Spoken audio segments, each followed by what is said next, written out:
Saudamos a todos com a paz do Senhor. A paz do Senhor. E aí, irmã Thelma, como é que você está? Estou bem. E a força? Renovada. Graças a Deus, Jesus Amém. é bom. Maravilhoso. Começando mais um dia.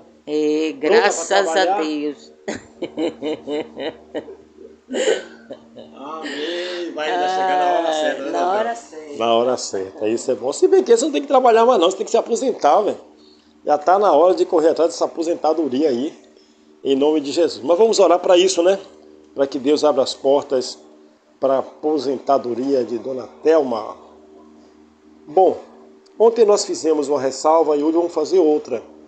Quando nós falamos em orações passadas, tem mais ou menos uns 4 ou 5 dias, que eu orei falando a respeito dos desertos, que foi o Espírito Santo que conduziu Jesus para o deserto. Mas ficou parecendo na fala que o Espírito Santo conduziu Jesus para o deserto para ser tentado, mas não é para ser tentado pelo Espírito Santo, foi para ser tentado pelo inimigo. Então a fala ficou muito próxima e dá para alguns desavisados, pode estar dando a ideia que o Espírito Santo tenta. O Espírito Santo não tenta a ninguém. Agora, o Espírito Santo, ele conduz, ele permite, ele direciona para a pessoa ser provada, e essa prova pode ser uma tentação, como foi o caso do que aconteceu com nosso Senhor Jesus Cristo e acontece com qualquer ser humano. Porque o capítulo 4 que eu citei de Mateus, ele vai falar exatamente, a seguir foi Jesus levado pelo Espírito Santo ao deserto para ser tentado pelo diabo.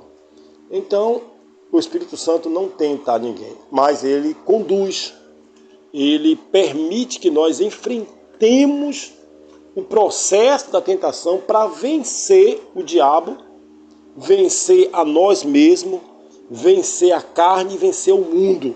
E esse processo acontece com todo cristão na face da terra, porque temos que vencer para chegar no céu.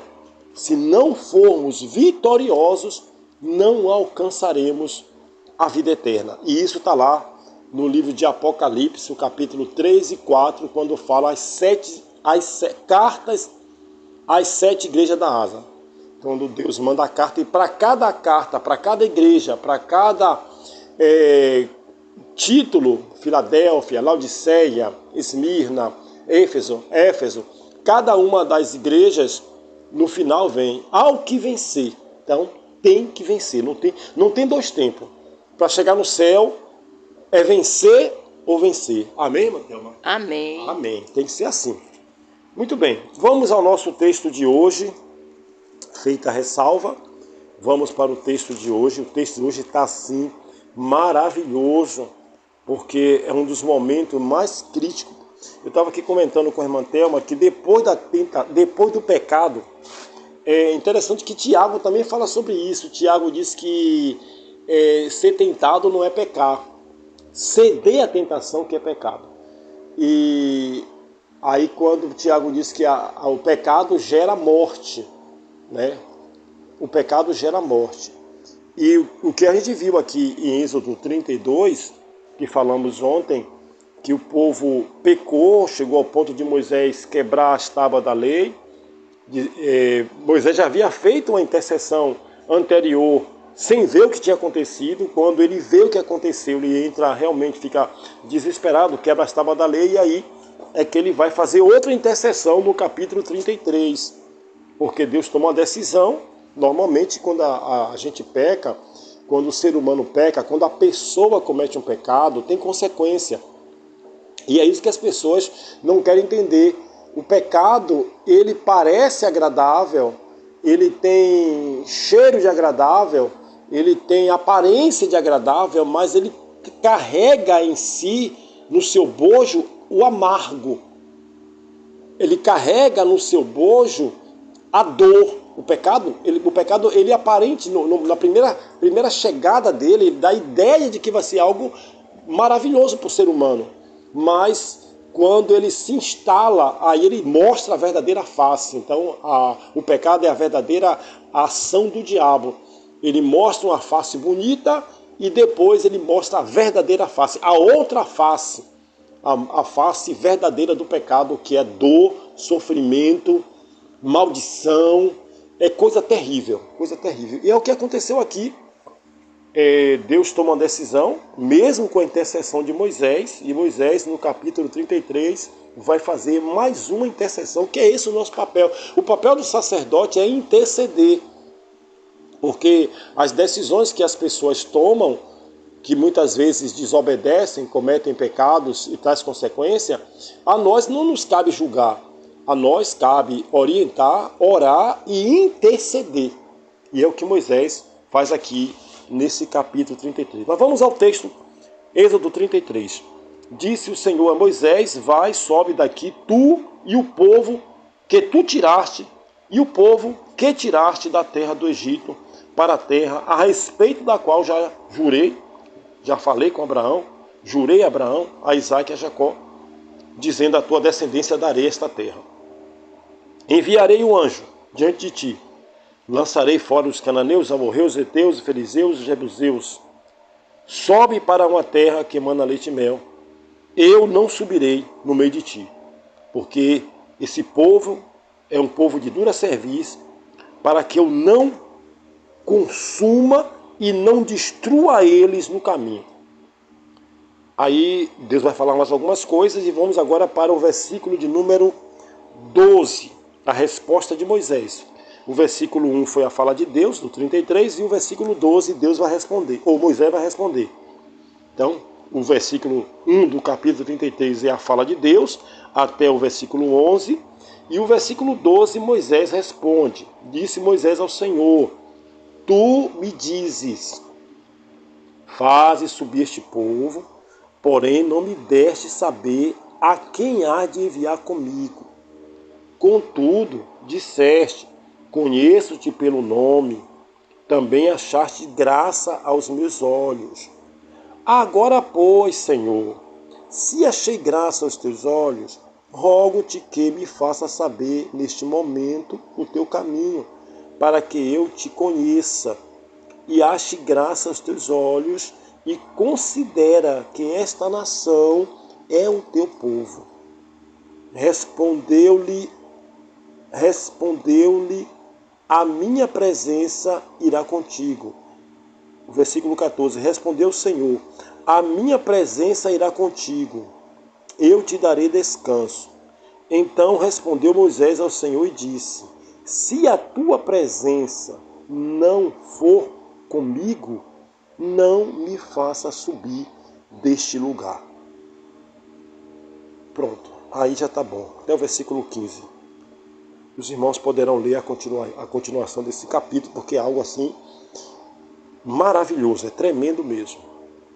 Vamos orar. Senhor Deus, só nessa introdução, Pai, já consumimos 8 minutos desse tempo, mas eu não poderia deixar de fazer essas ressalvas, porque o Senhor é grande, o Senhor é maravilhoso, o Senhor é tremendo, e aqui é um dos momentos mais maravilhosos da história humana e da história cristã, em que um homem chamado Moisés, escolhido do Senhor, tirado das águas, preservado em vida, levado para o deserto para ser ensinado, instruído, e depois o Senhor usa ele de tal maneira que ele tinha intimidade, conversando com o Senhor nesse capítulo 33, do versículo 1 ao 16, conversando como se conversa um homem com outro homem.